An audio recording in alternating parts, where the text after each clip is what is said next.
I judge. Now, by the way, I might actually disagree with myself, but someone could make the argument that the Pakistani government has been cooperating with us to try to root out people who they don't like either. But again, who's the they? Let's say it's the top military people in the Pakistani government, let's say it's the top political leaders in the Pakistani government, have been working with us, have been accepting our aid, and we've actually been trying to root them out. But there are elements in the Pakistani government, because it's not a unitary government, it's a friggin' mess, who are cooperating. But Ed, if you disagree with yourself, then you'll be agree with me. No.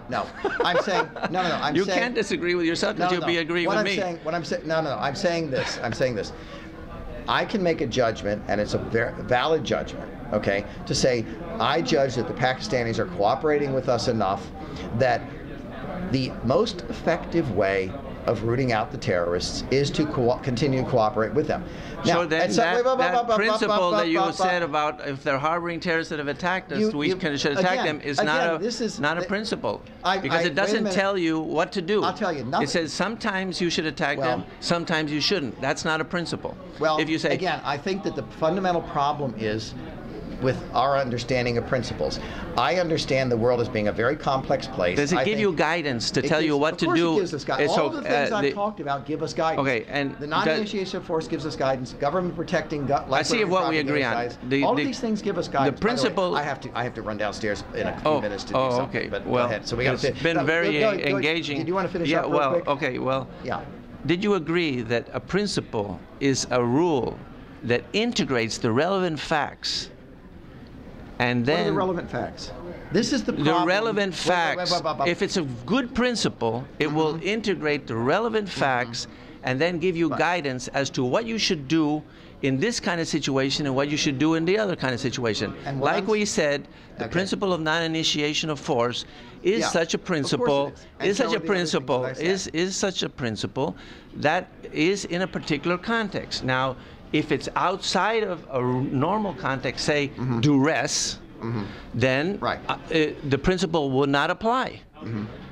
But I totally understand it. So we agreed on that. That's not our disagreement. Our disagreement is on whether there is such a principle in international affairs for governments to follow that we would like other countries to follow, and that we would follow ourselves, which is self-defense and respecting the national sovereignty of other countries and not attack them if they haven't attacked us or not planning to attack us. If we have so-called other reasons, like we think they're threatening or they're threatening our national interest or our security interests, we don't like them, they don't cooperate. If we do that, then we don't have a principle, and what you need to consider is, do you want those other countries using that same principle when they decide whether to attack the United States? No, the thing is, I think this is so oversimplified. This is a problem with a lot of libertarians, okay? That's the purpose of thinking and understanding is to... It is. And that's why we identify principles. That's the purpose of principles. Let me give you an example here, okay? And then I do have to get downstairs, so I've got a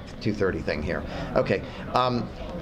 Okay. Yeah, I think it's getting close. Well, Ed, you know, it's been very engaging. I don't want to interrupt your schedule. I want to finish up one more thing that's, I think, a good point, okay? And that is this, that I gave the example of the Soviet Union, okay?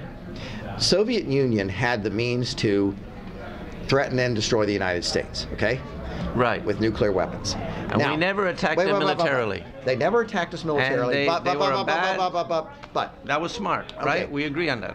It was good that they didn't attack us. Well, we didn't attack them. But what? You know why? They had. Because we had strategies and policies that were able to. I know why. They had 12,000 nuclear deliverable missiles. We had a bunch of them too. Right. So that's why we didn't attack them. That's clear. But here's the point. And Afghanistan didn't have those nukes, so that's why we attacked them. And Pakistan has the nukes, and that's why we didn't attack them. They do have nukes. And that's why we didn't attack them. No, well, that's the real reason. But Israel may end up attacking Iran. Well, that's Israel's problem. Okay. But you wanted the universal principle, so I'm sitting here as self-defense. If they've attacked us or we're in imminent threat of attack, then we should use military force. If not, but see, we shouldn't. But see, and I want to ask you a question. Do you think it was a mistake to go to war in Iraq? Yes, I do. Okay, I think it was a mistake. But let me. But now, guess what? What? My fantasy principles told me that before the war, You remember when we had the debate? But no, actually I don't. But let you me were tell the moderator. Oh, that's right. Yeah, but let me tell you about. And at the time you were undecided. Okay, but my principal told me clearly that we could not attack Iraq because they had not attacked us. No. But see, liberating and protecting foreigners is not a good reason to go there. If a fact had been different, if in fact we had found a lot of. You gave me guidance. The principal gives me guidance. But if we had found a lot. The reason why I initially thought it was okay to attack Iraq and then I changed my mind was this. Okay, it was about a fact. The fact was, did they have weapons of mass destruction? But having them is not enough. If I thought that Saddam Hussein had weapons of mass destruction that he was going to give to terrorists to blow up more stuff in the United States, that would be a reason to attack him. So you had to know specific terrorists that he's going to give. I don't have to wait for New York to go up in a mushroom cloud to defend New York. Any country can do that. You can say Pakistan is going to give weapons. Actually, it's more likely that Pakistan will do it than Saddam Hussein, because you're not going to go in because they have nukes. We won't go in. But here's the point is this, okay? You have to make these judgments based on a number of factors, and they include, for example, what kind of regime you have.